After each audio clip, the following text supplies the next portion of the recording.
Well, got to head out that way to meet up with Vivian. But this, see, that would be southeast. I stopped right here as I headed out that way to see these red flowers here. I don't know what the scientific name is for them or what people call them, but I coined them Vivian flowers for myself, for my wife. They come out this time just about the, well, 1st of May or last of April every year. And the reason I call them Vivian flowers is right in the middle of each petal is a V.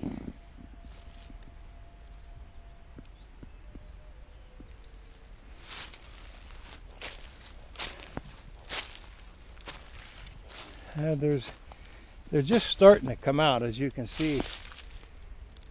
They're in a half of them, I think, is just a bud right now. But there's quite a few of them here, so I'm going to have to work my way through this green briar and multiflora rose. A little bit of light getting in the woods in this area, and that allows that brush to grow real good. I'm heading out that way.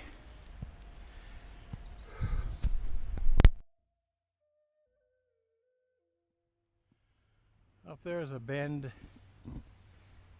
just above me on the bank there.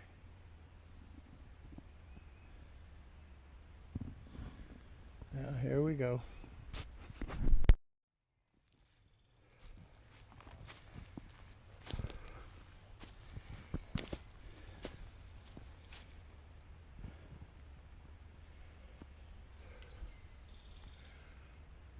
Looks like some kind of a little teepee right there. And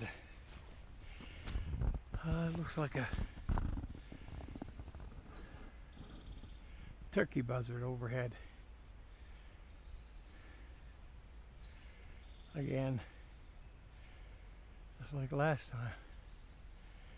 Starting to circle. Yep, I'm here, buddy. Go and take a look at this. All over that tree.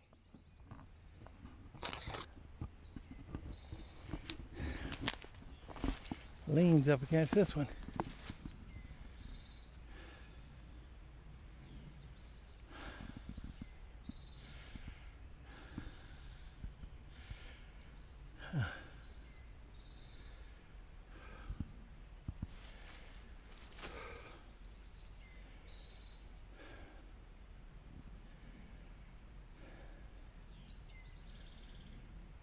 All pointing like in the same direction. There's a bend up there.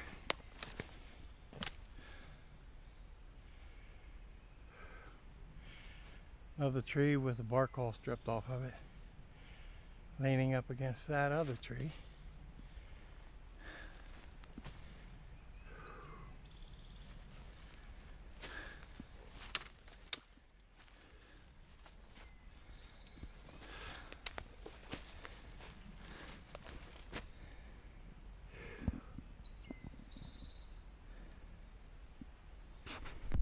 Dogwood blossoms.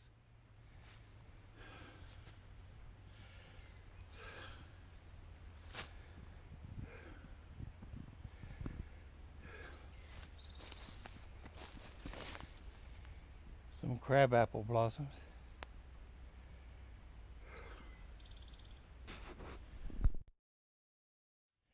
I'm standing up here at the base of this tree. One of the sticks is in the tree, kind of giving support to everything else. Happens to have a fork on it, so that the fork off of another one could stick in it. Yeah, that looks assembled. Well, I see a lot of things way up in there. crow hollering off in the distance. But I'm heading out this way.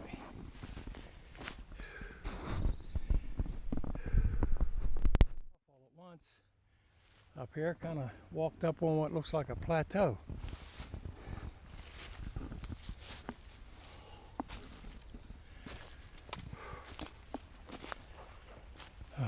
Beech tree.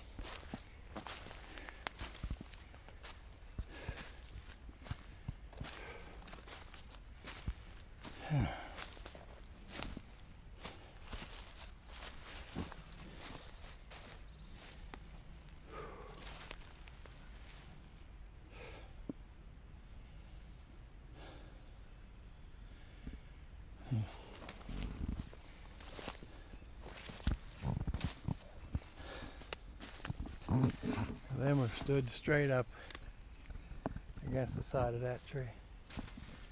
Look at that. That one's got the big end up.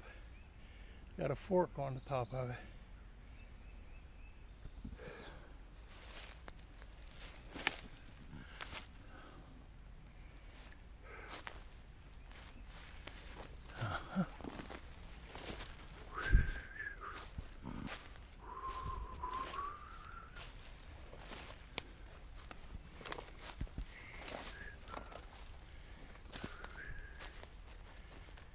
Oh yeah.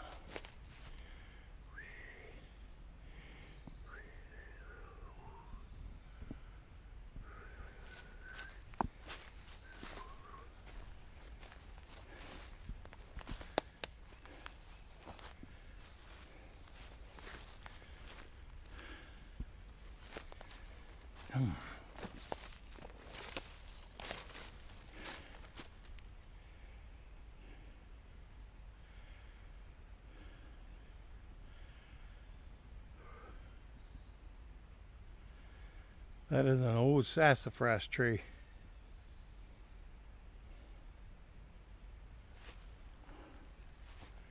And right there, you don't see them much bigger than that one.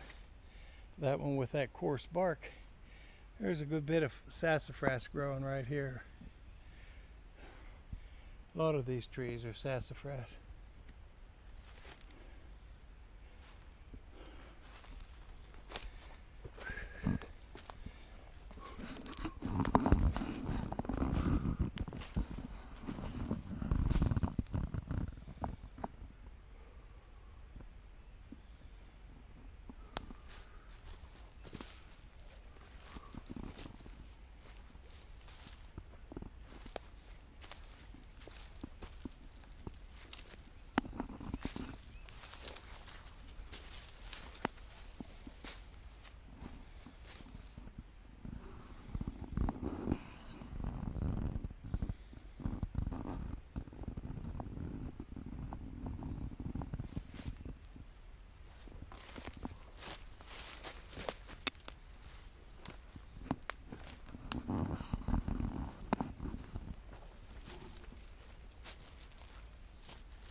What do you say, buddy?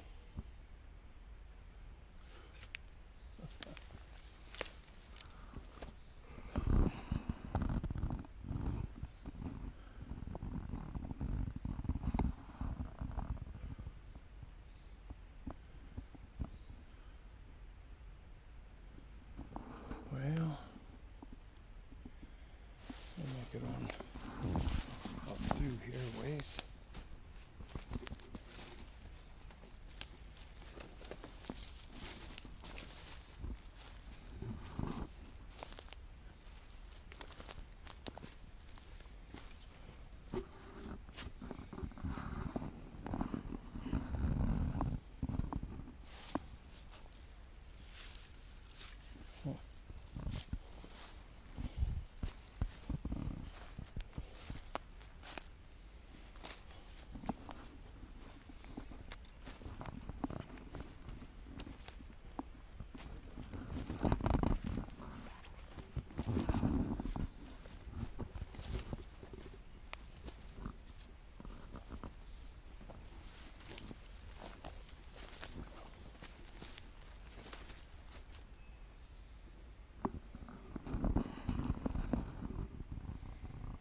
Oh, the way these trees are gnarled and bent around, look like something out of the Lord of the Rings. Look at that. Busted and twisted and cracked. And I believe those are all sassafras.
Well, greetings YouTube fans.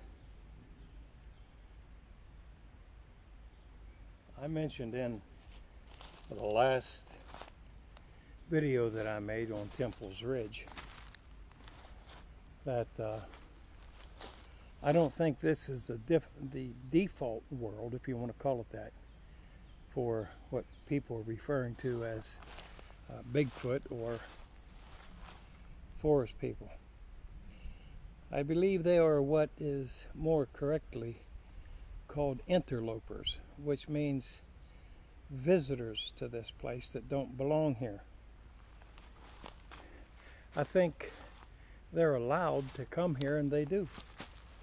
But they have a default base reality where they live at. That's where their homes are, their families. And for what reason they come here, I don't really know. But it seems like they have this presence of mind that even they understand that they don't belong here. because they hide all the time. They are so powerful and so big, yet there is that understanding that they don't want to get caught or concealed. And I think maybe it's part of a directive from the one who allowed them to come here in the first place.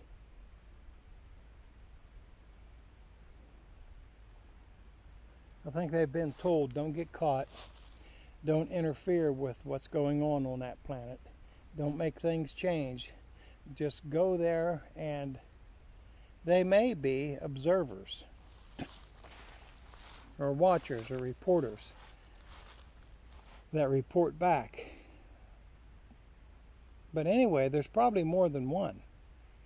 And I can't help it. I have to bring the Bible into this from time to time, because it's the only one that just emphatically states that there is a whole host, which is a myriad of beings in space, a whole host in heaven. And they probably look somewhat similar to each other in a large part, and then other ones don't look like it at all, don't look like each other at all. Some of them look like us, but most of the ones that I see someone having taken a picture of or a video and put it on YouTube, they look like us in that they walk upright, bipedal, seem to be mammalian, have a sense about them, are intelligent. But yet the Bigfoot that I commonly see doesn't look too smart, even though I know that everybody says that he is. It just seems like anything that has its face covered in hair, you know, like you got wherever Chewbacca come from, it must be where they came from. But that was Todd Standing that took those pictures, and others that I've seen that were covered in hair. But then there's been a few, and one I can think of is Robert Dodds, or Dodson, or Dodson.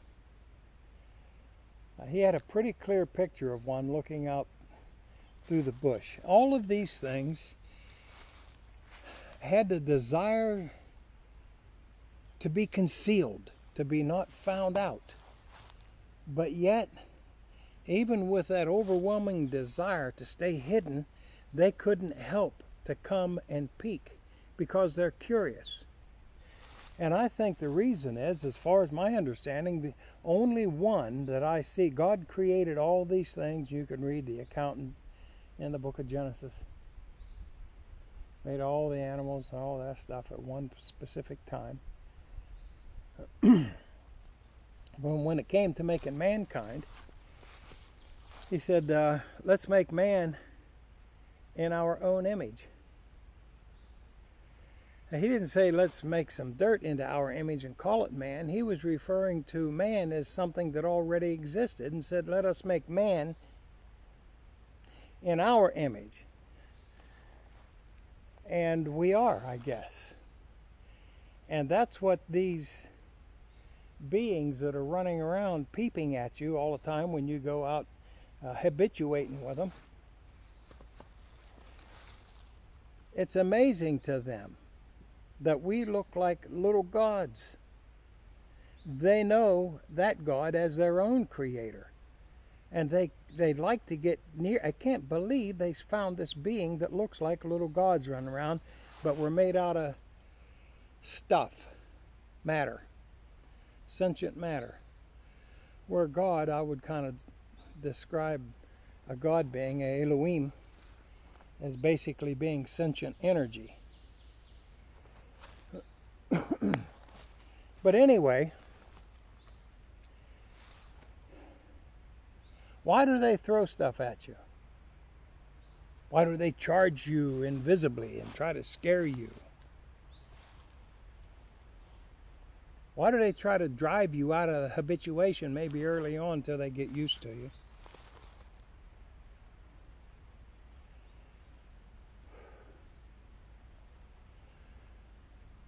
They do it. Why don't they just run away? They got the freedom. You can't see them. Why don't they just split? It's because they don't live here.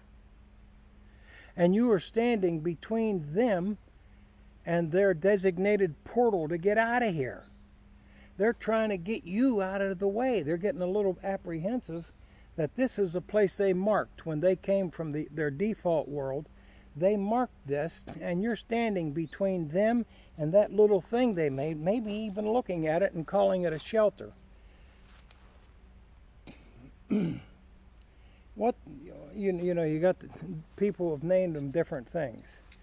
There's glyphs, the asterisks, shelters, which will shelter you from nothing. If it's raining and you get in that shelter, you're going to get soaked. It might hold back a little snow till it piles up on it, like a little cubby where a rabbit or some quail would sit. But the sun, the wind, the rain, that's not a shelter. Besides that, some of the ones I see them looking at, they're only like the top of them, 4 or 5 feet off of the ground.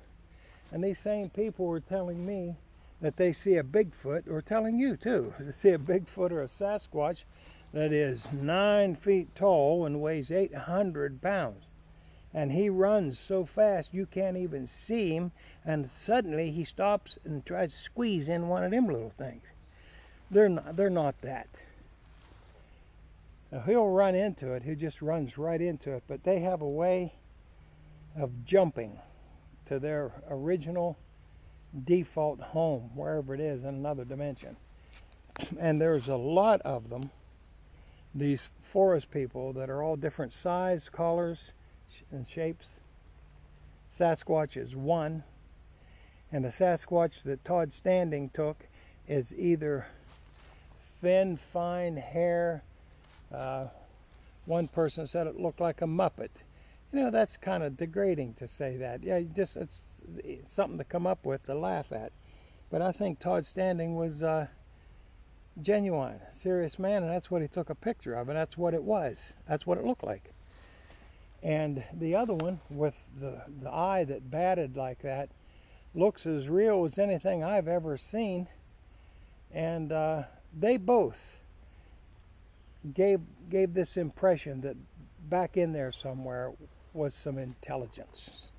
You know, I don't know if it was a kind of intelligence that might sit down and take a pen in hand and bring out some simultaneous equations and work out some Boolean algebra and come up with a PC board that they could stick inside of an Apple computer. I don't feel that's their expertise, but they are sentient and they are intelligent in ways that we don't appreciate maybe. But then there's the one that Robert Dodson took a picture of, peeping out of a green bush that looked like the Jolly Green Giant. It looked more human, had the face like a man, was green, dark green, and it too looked super intelligent and sentient. There's others. There's 3 right there. The 2 that Todd Standing took, one was dark and curly haired, like black almost, and the other one was light brown and fine hair, and then that green one. And that's just 3. But I'd mentioned before that I think that there are little ones, and so do the Hawaiians and the Polynesians back 5,000 years ago, and every American Indian tribe, and the Icelanders, and the Irish, and the people that live in Eastern Europe. They all have traditional history that speaks of these things. Whether these communities or cultures, they were so far separated, whether they spoke with each other or not, they still come up with these similar things that they say they've seen. Anyway, that's what I believe is out here, is all of those, not just the Sasquatch. I think that it behooves them, if for some reason, they know wherever they live that there are these other dimensions, and I don't think this is just the only one there is. One of them is where Elion lives and Yahweh, Elion the Elohim, which are similar to them but are in charge because they are the creator. They are God.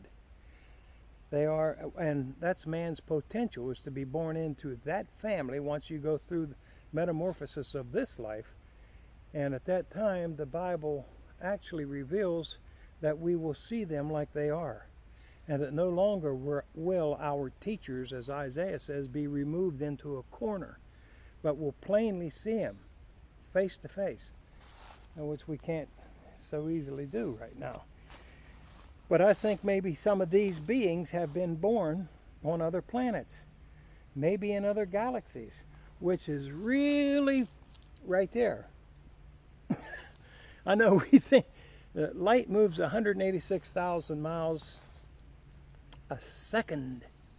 If you had an airplane that would go speed of light, you could go around the Earth 7.5 times in 1 second. How far would that plane go in a minute? 186,000 miles every second. How far would it go in a week? Maybe a year. A year. That's where we'll stop. As fast as light can go, 186,000 miles every second, traveling for a year, that is a measure of distance. And they just discovered a planet similar to Earth that they think life could live on, that is 40 light years away. Light traveling that fast. It takes 8.5 minutes to get here from the sun.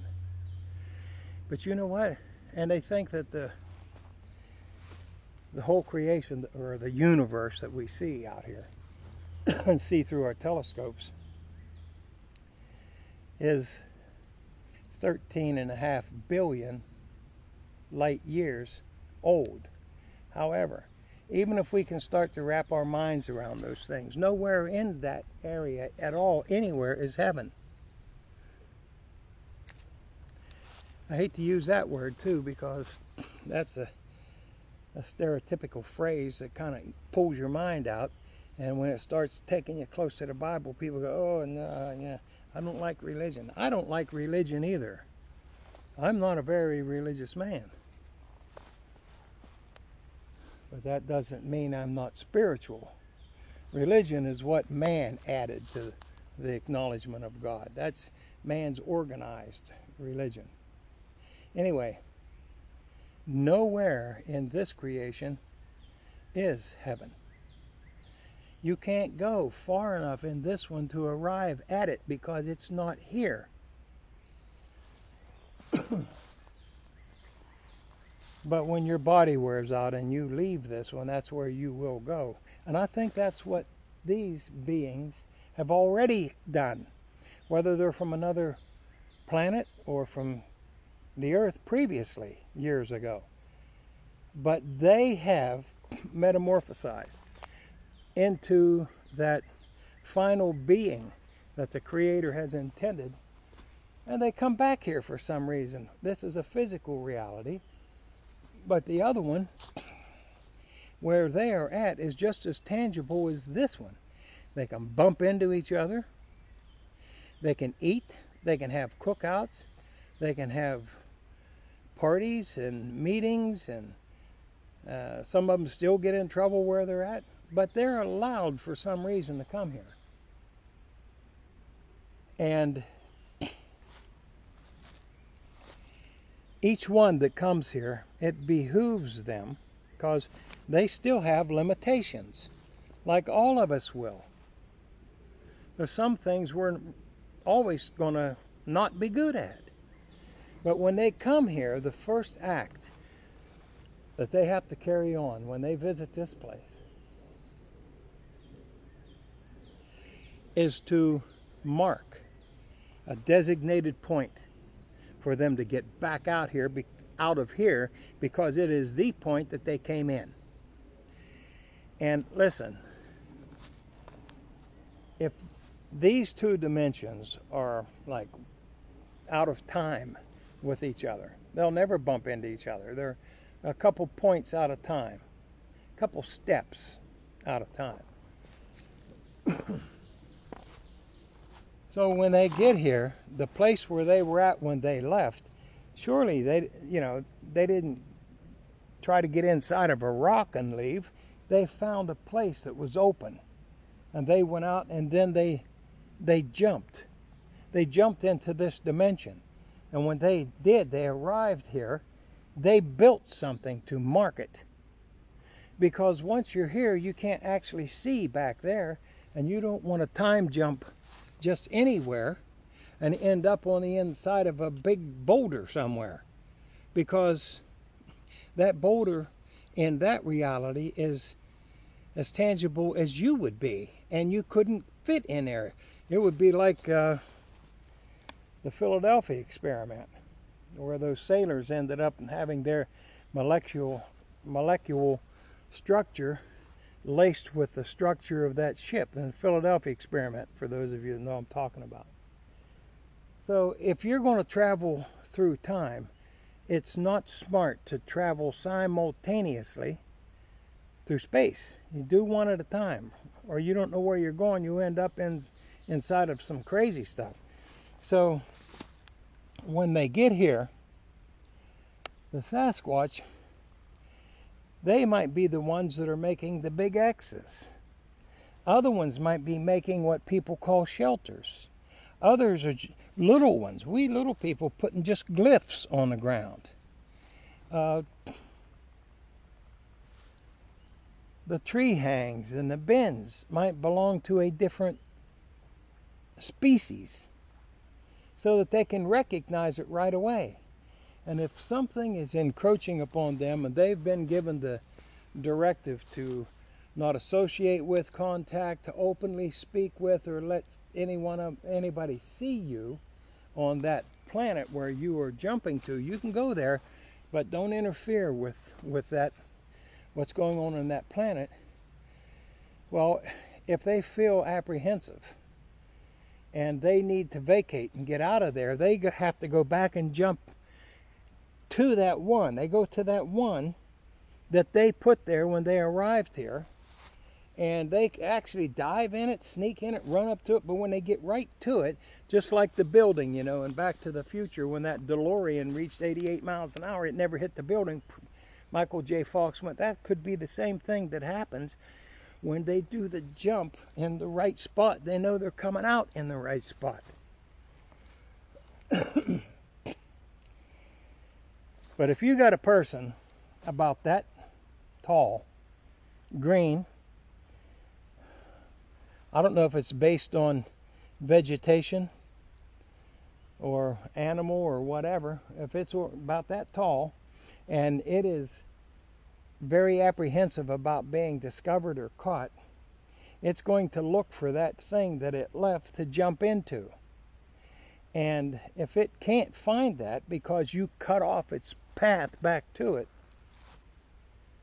it may jump into a similar one because it knows that one of its kind came from the other. The only thing is, it doesn't know exactly for sure where it's going to arrive at on the other side.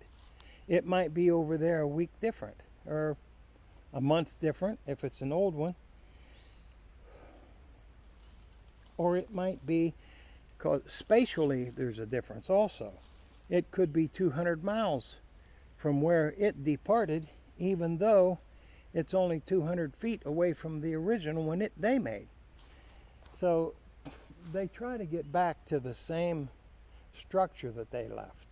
And if you only knew, or I only knew, you could look at a structure and tell which species came here in that. Now that's why they throw rocks at you.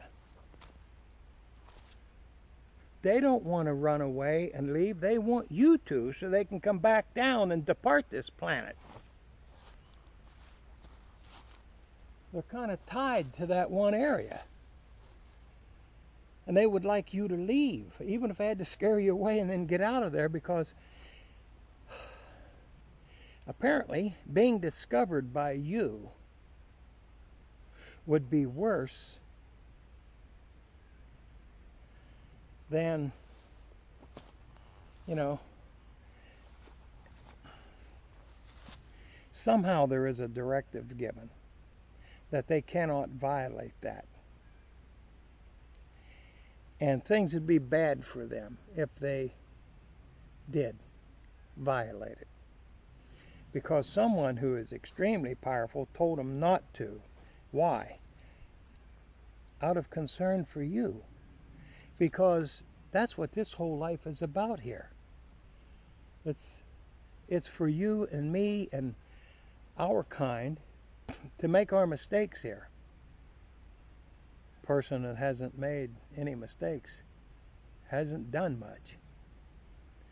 But we are to learn from our mistakes.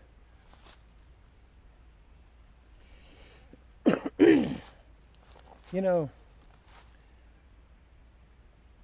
it is playing the fool just a little bit. It's a little bit foolish that we have to learn the right way of life by our mistakes. Foolish. Which is the opposite of wise and wisdom. A fool learns from his mistakes, but a wise man learns from the mistakes of others. Doesn't have to live through it himself in order to get it. A lot of people, you can tell them over and over, yeah, I know. You tell, oh, yeah, I know. Yeah, I know. And then, bang. Oh, wow. What happened? I was holding that hammer the wrong way. I hit it didn't I tell you that? Well, yeah. A wise man learns from the mistakes of others. Doesn't have to actually experience it. But these beings around here, they're not all the same kind. They don't build all the same kind of glyphs. That basically is telling them, I believe, where the safe points are to leave this reality in order to end up in a safe place back there. And if you go back in the exact same one that you left here when you come, you end up in the exact same place. You know, what is this? 2017. What made me think of this is, I told you before, I really love the outdoors. I spend a lot of time in it. Ginseng hunting, fox trapping, muskrat, mink, coon, all that stuff. Back in 1976, I think it was, I had some outdoor articles published in National Magazine, Fur Fishing Game, and also statewide in Pennsylvania Game News. That got me on to writing. I enjoyed helping people to learn. I think the first article I wrote was for Fur Fish Game, called How to Start Trapping, because there's a lot of mistakes a guy can make first, and I thought maybe somebody out there might not insist on learning from his own experience, but maybe I could help. So I did. And then, let's see, after that, I wrote a science fiction novel called The Caverns of Time, and I left it from the late 1970s. I left it in a manuscript form somewhere in my desk when I moved from here to there to there. I kept taking it everywhere with me until one day I decided to go ahead, edit it more, and put it together and publish it. And I don't know why. I at the same time, I like to help people that want to know. I like to help them. I don't like this, pat me right here, So it's kind of like I want to hide and help people, but I'm not an extrovert. Anyway, instead of sending it to the publishers, I just self-published it myself. And I put it up on Amazon, and I've sold them, still selling them. It's called The Caverns of Time. And you get it in a hardback publication or an EPUB, whatever. But the reason I'm telling you about that is it's called The Caverns of Time, but it's about visitors here from another place, another world, that, their mode of operation was here on this planet, was to make sure that they traveled in their spaceship to anywhere that there was a large X on the ground. Anyway, I kept that all these years and didn't publish it till,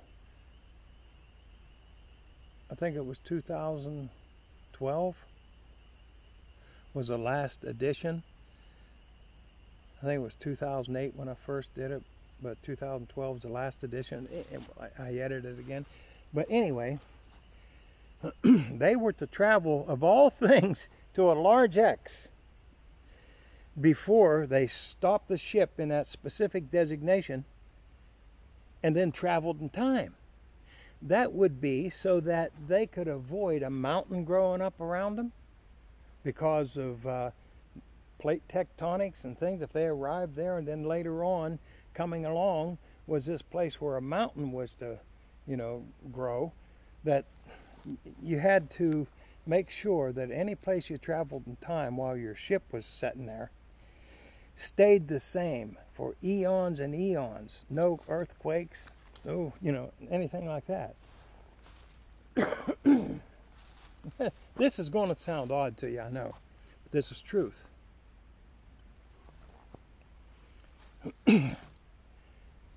There was another world that existed in that place in the future, and it did not interfere with life on Earth and people like us at that present time. They were in the future, but there was a problem with them traveling back and forth in the future, that they never was able to overcome this problem, that every time they came into here it would make the ionosphere dissipate, and if we didn't have an ionosphere we wouldn't live here. I don't want to get carried away with this book, but I just want to tell you this, a couple things that helped me think of this.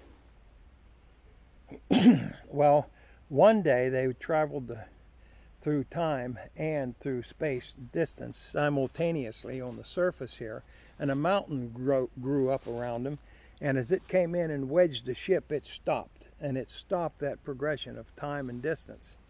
And there's a couple spelunkers here in Pennsylvania that discovered this cave and went inside, and there was a spaceship squeezed to a stop inside of a mountain. And anyway, once you get into the story, they lived in a land of Nod, which means wandering, and they had this beautiful, huge city with all these things that man's never dreamt of before, but there was a forest outside of it, and it had these big hairy things in it. These were like something from a horror film. They were called moon diggers, and they were, anyway, I don't want to get into that, keep telling you about that all the time. I just wanted you to see the similarities, that if they had to travel from this planet to another in our time, because the ionosphere allowed it without dissipating, so they had to come in here in our time and then travel through time itself while they were here to get to Nod. But if you were out walking around exploring this planet on foot, if you just knew in the woods which trees, there was a designated place where if you walk between these two trees, you step out on the other side, you was like in another world. You looked around, you step back and forth and see that this was a line of demarcation between two dimensions. And it made me think about what we're seeing here, all these people reporting. You know, they're reporting supernatural experiences, all of them, and denying the supernatural aspect of it. So they got some experiences along the way that they're going to have in order for them to learn. But I just wanted everybody to know, my opinion. I'll put a web address on the bottom of this down there somewhere, so that if you want to see the book, you can see it. Because there's a little synopsis on the front, and it kind of explains it. But I think it helps to understand this new paradigm that we're entering into, and how these things can be. So there's more than one being, but if, say, you were one of them and you were here and you was exploring around and maybe looking for that thing that is really important to you, for some reason, I don't know why they're allowed to come here, and you heard voices and you looked and you saw people coming, which would cause all kind of repercussions if you were found. So you happen to think, wow, my glyph, maybe you came here and you left a teepee. You say, my teepee is down there. So being the kind of a being you are, glancing through the woods, you could see all these different glyphs. You knew that the ones that came from Alpha Centauri over there, because their glyphs are flat on the ground.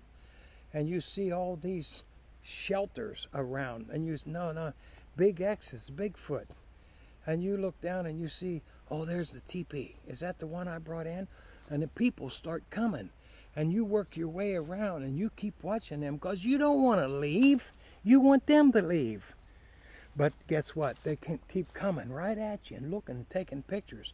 And so you work your way down, and you can't find yours. You knew that it was down that way, but when you got almost there come his buddy up that way. And you looked over and there's a teepee. It's one of your kind, probably the place you come from. So you go over to it, being assured that that place in space has remained the same for eons. It hasn't changed. So out of desperation, you take a chance and you time jump right there. And you end up on this planet. You don't know right where you're at. You just don't know for certain. But as you work your way around and inquire, you find out, oh crap, what would be the same to us is like 300 miles I gotta go. See, I really wish that I placed one there when I really wish that they hadn't come up through there, so that's why when they see you coming, before you see them, they try to make you turn, throw things at you, growl, make noise. They probably wouldn't hurt you any more than a butterfly would, because that is even a greater directive. You do not kill. You don't hurt or harm. And all of this is an effort by the one who designed all these things to get all of us to live by laws, which is kindergarten, but a principle, just one really, and that's to be as concerned for others to the same degree as you are yourself. Okay, let's get on out through here. I hope you enjoy this, but I want to see if I can find Vivian. Up against that tree, I think. Maybe I'll coast down that way and take a look after I go out through here a ways.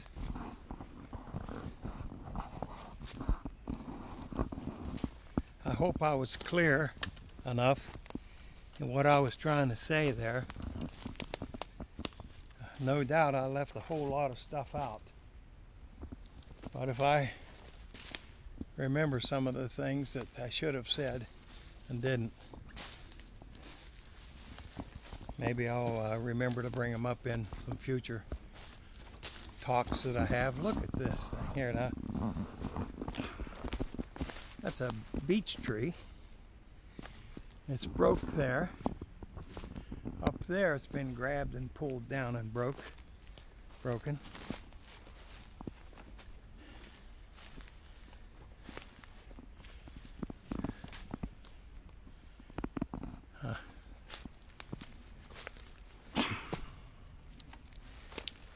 Let's see if I can get over here.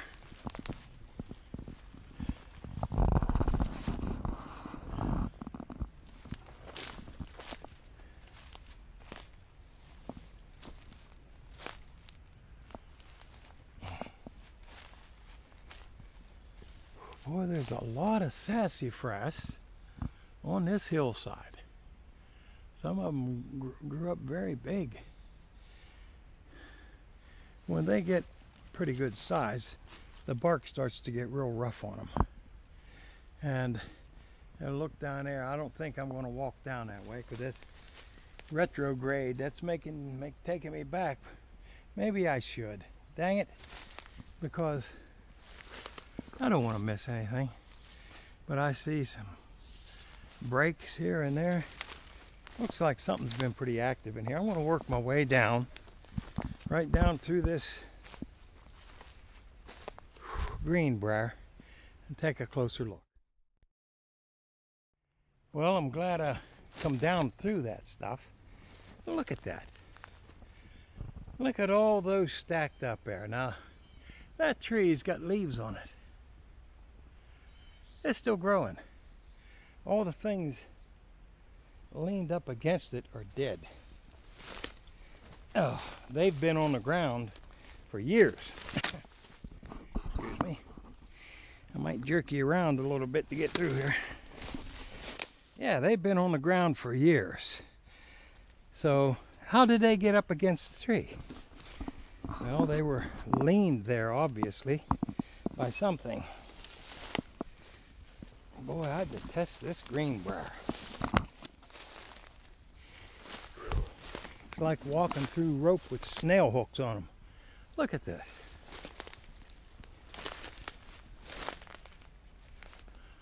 Oh, jeez.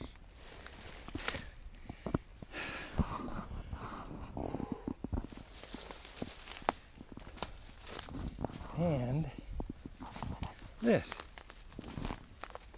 Look at that. Ouch. Now, if something tried to avoid me, saw me coming, that's probably their logo mark right there. Would be a teepee. And you could see that from a long ways off. I don't know if that would be for a Sasquatch. I don't know if it would be for one of them green men. I don't know. But I know that's not natural. Sheesh. Look at that.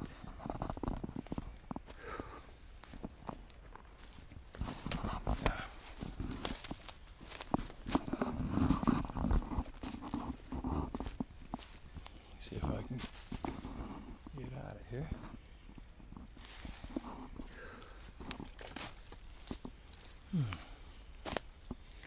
I may get back up a little bit. Seems like I have better walking, being a little higher up on the hill. And there's another break.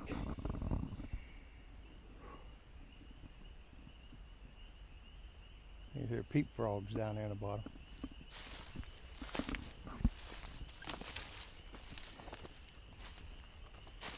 Yeah, I think I'll try to get a little elevation on this hillside again.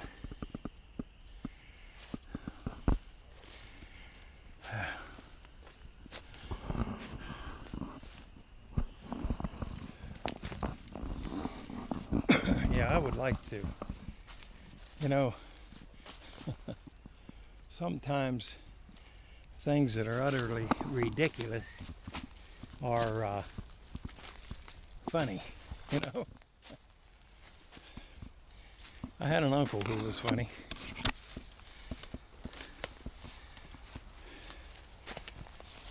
he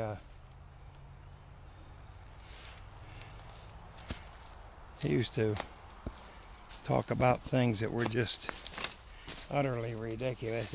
Some of them really made you, they were so crazy they made you laugh. You know, he's talking about somebody asking him one time to do something.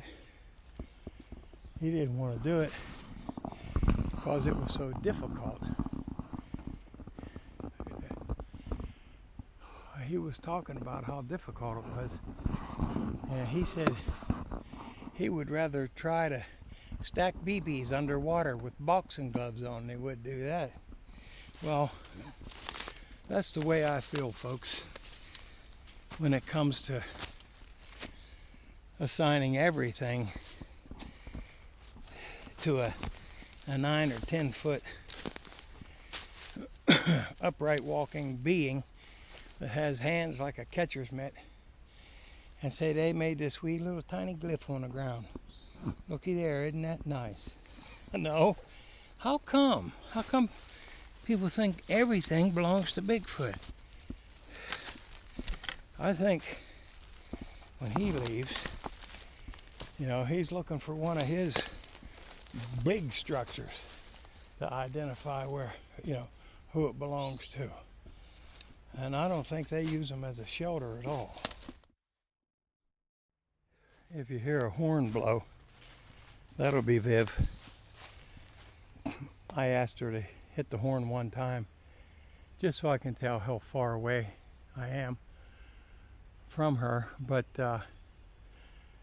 there's not much service back in here on cell towers, so I don't know if she got it or not.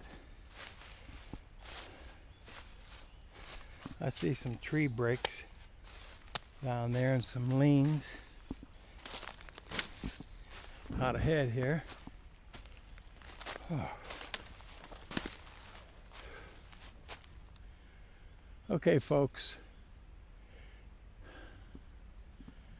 jig's up. We just don't know what you're doing out here.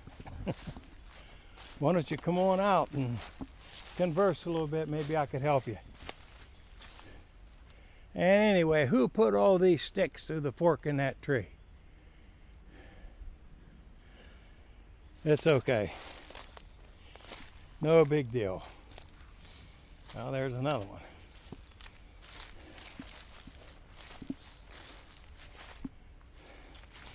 Don't have any ex-people in these woods, huh? It's just you kind that make all the leans.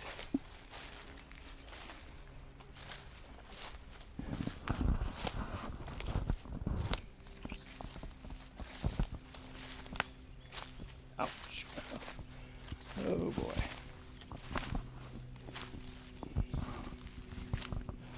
Listen, all you folks that are having a good time out in the woods now in your 30s, 40s, and 50s, you enjoy it. Go a lot. Have fun. Enjoy this world. Nature. I just was at the doctor's yesterday and got him to write me out a prescription for knee braces. And I think they might be able to help me if I had a couple. I always had strong legs, strong knees. Jump off of real high things too and hit the ground and roll and all that. Ran 17 miles before I could fire my M14 in the Army. 17 miles all at one time, no stopping. And now it's hard just to walk. I don't know if I could even run now at all.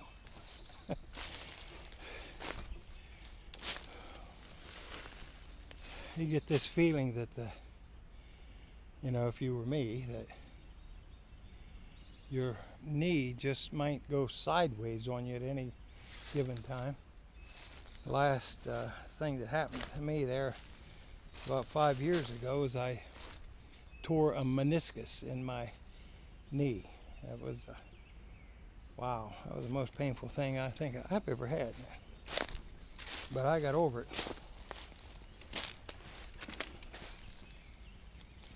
But enjoy it now if you've got some youth to you.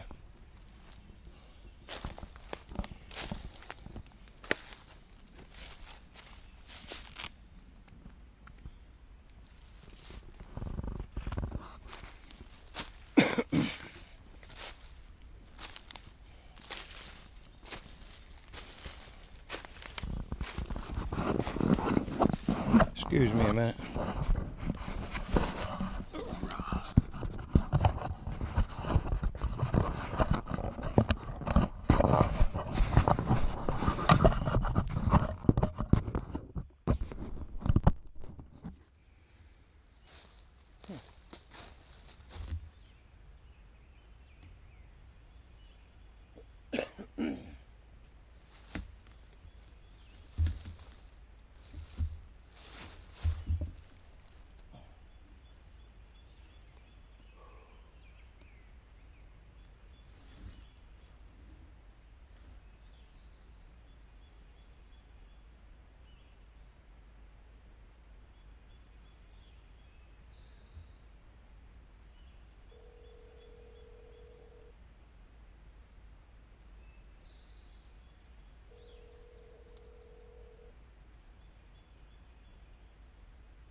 At the tone, please record your message. When you've finished recording, you may hang up or press 1 for more options. Okay, Viv, apparently I couldn't get through to you. You asked me to leave a message, so I was just trying to contact you to get you to blow the horn so I could tell just about how far I am from you. I should be halfway to you by now, I think. Finding some structure and things up in here. So if you get this, hit that horn for me.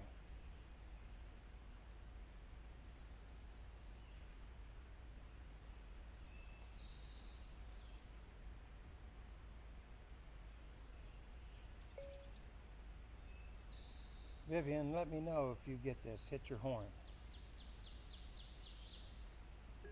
That was another text message. Now I have 2 towers up here. And it says it was delivered. She's sitting in a valley. She probably doesn't have any towers. We'll see. Okay. I see a tree break right over there.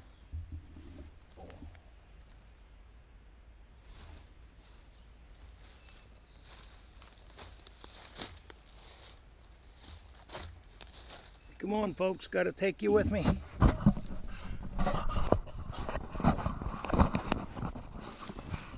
Okay.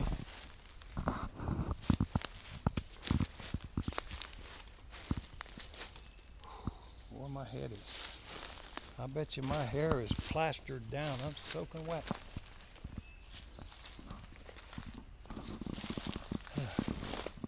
I'm sweating.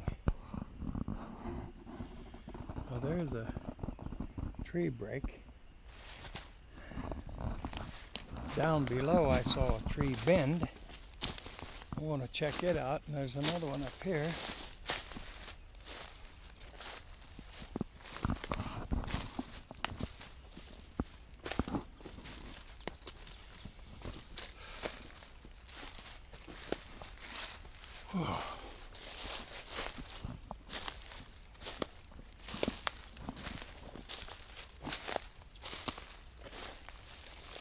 I don't think it's just that it doesn't make any sense. They run around making these little stick shapes and figures and glyphs.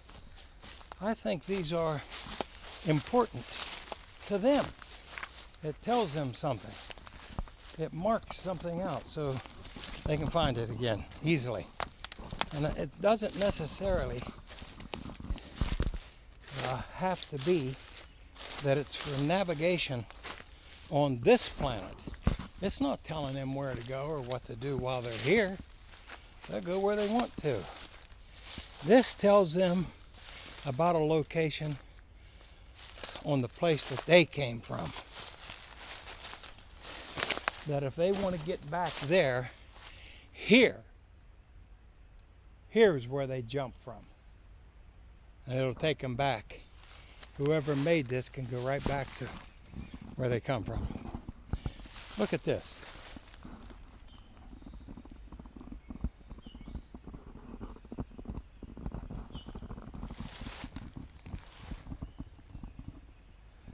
Look where it skinned the bark of that little tree when it's put over against it and then scraped laying down. Let's see this.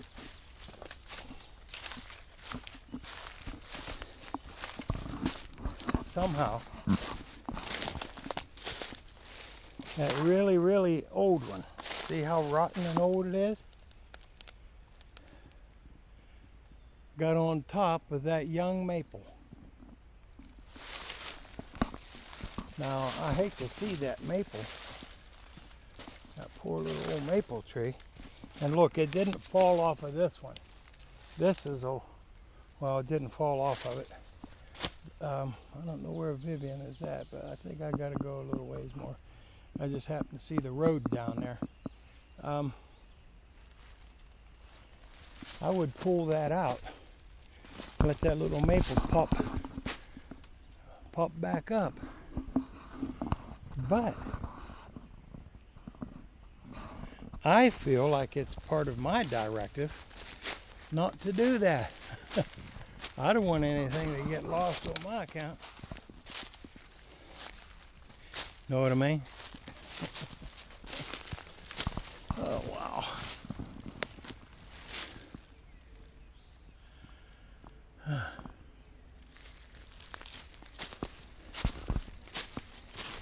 Oh, what the heck is that? A pile of rocks there.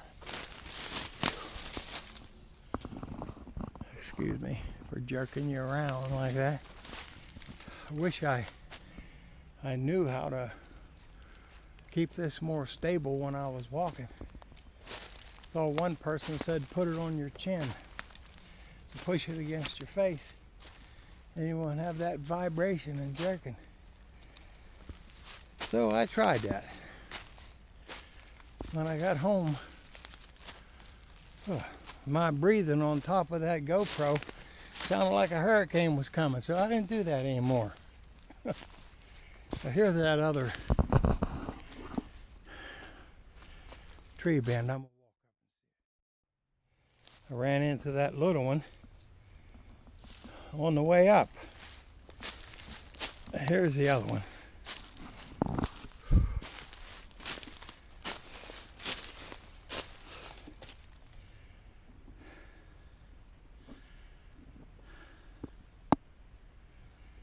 And what laid that up against there? Isn't that nice?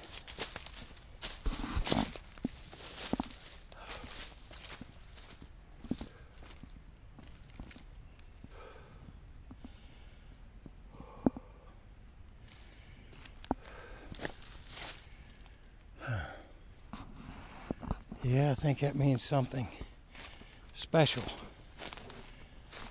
to someone. It's got information about back home.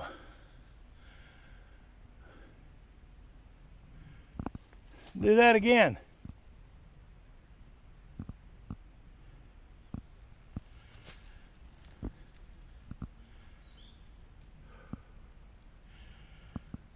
Heard something knocking on the side of a tree up there. Kind of far away though.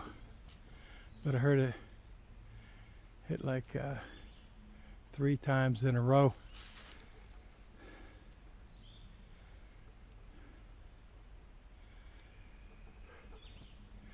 I can hear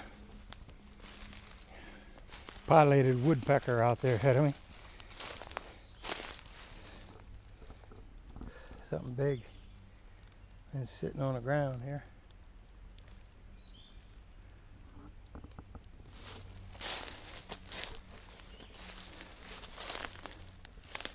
They don't have to be big or little. I know I don't mean to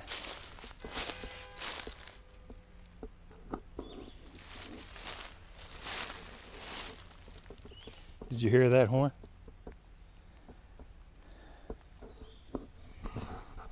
Okay, hold on a minute.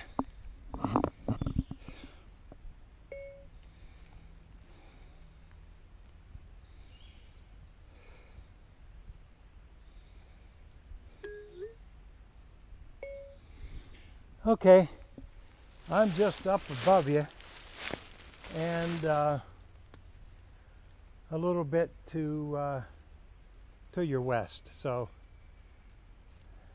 I know where you're at now. I'll be down in just a little bit. Bye-bye.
Wow, isn't that a beautiful little flower?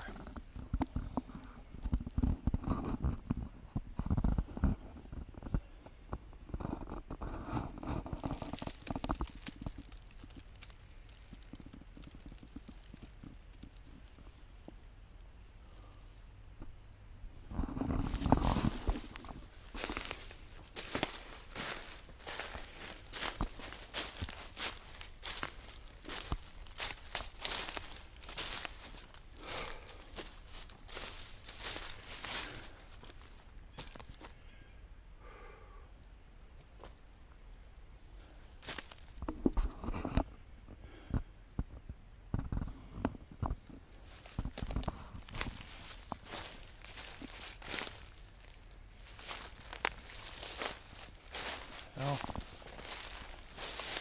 I can see her sitting down there in the Ford Escape. Let me take a picture with the...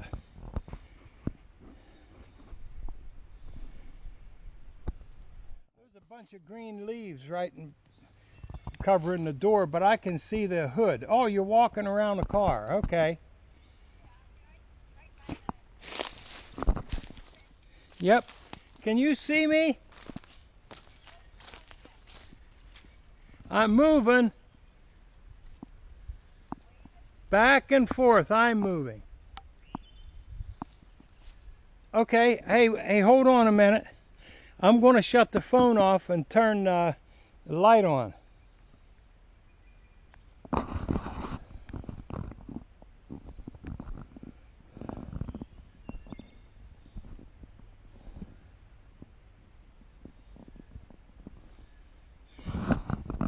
You see it? I got my iPhone light on. Okay, you got me. All right, hon, I'm going to go on out this way just a little ways and work my way down and we'll go, huh? All righty. I know. Okay, I will.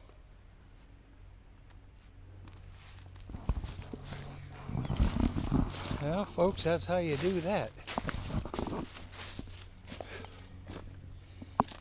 Viv has COPD. And she can't get out like she used to. If you can, please get out. Enjoy this life. Enjoy this world. Nature. It's wonderful. It's everything. It's life. But she has COPD. you know, which is a progressive thing, and she does really great at it. She goes out with me once in a while. We sit on a log, kind of a static situation, and turn the camera on and see when we take it home and go to edit it if it picked up any movement or anything. And sometimes it does. Well, it's starting to sprinkle. Yep, so it's about time for me to get out of here anyway. I'm gonna walk out here and start dropping downhill. I see some tree lanes.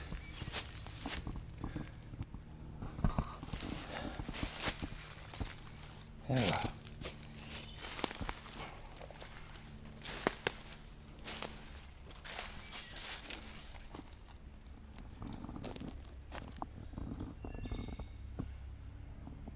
Come on, guys, say something. Give me a whoop, a growl. Come on, let me see you sprint past me here real quick.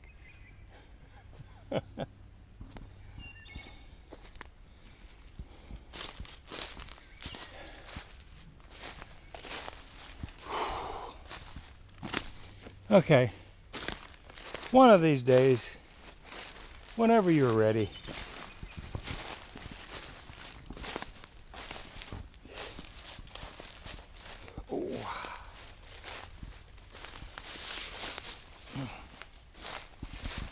now look at that.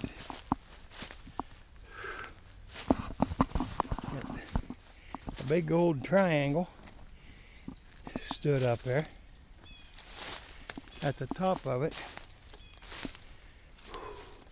comes together in a little X. Okay, now which one of you are the X guys?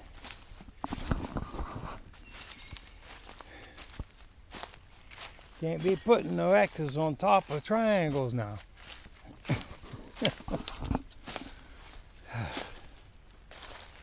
Yeah, I think I'm gonna start down by this old beech tree here.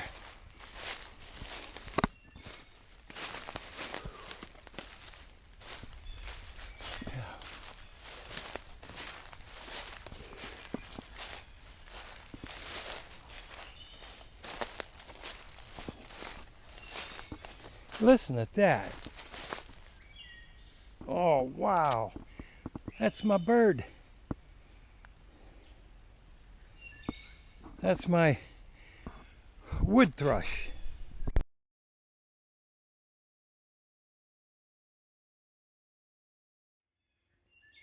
Listen to that. That is my favorite bird. That's my wood thrush.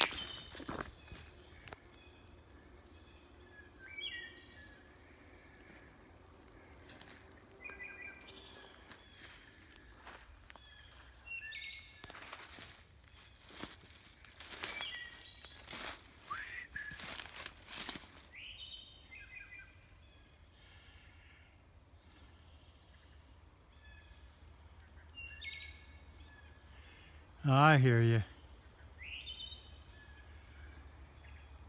Sounds like a vehicle coming down the road. It was one of those gas well support vehicles went up the road as soon as I got up the trees.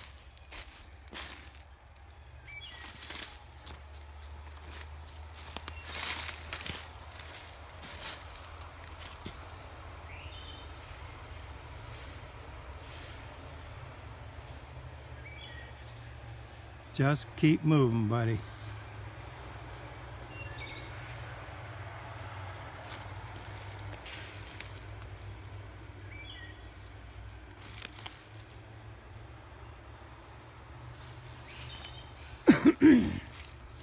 Yeah, the wood thrush is a migratory bird. I believe they winter in Mexico or somewhere, but the thing about them, the nature of them is they're a deep woods bird. They're solitary.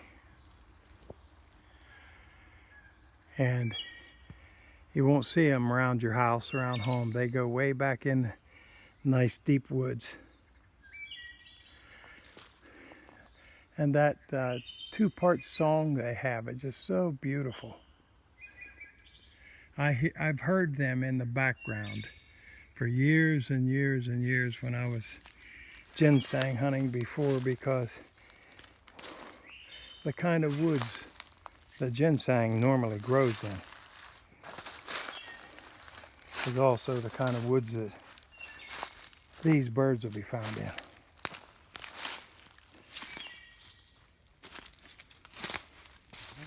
There she sits, down through the thicket. And there's her flower.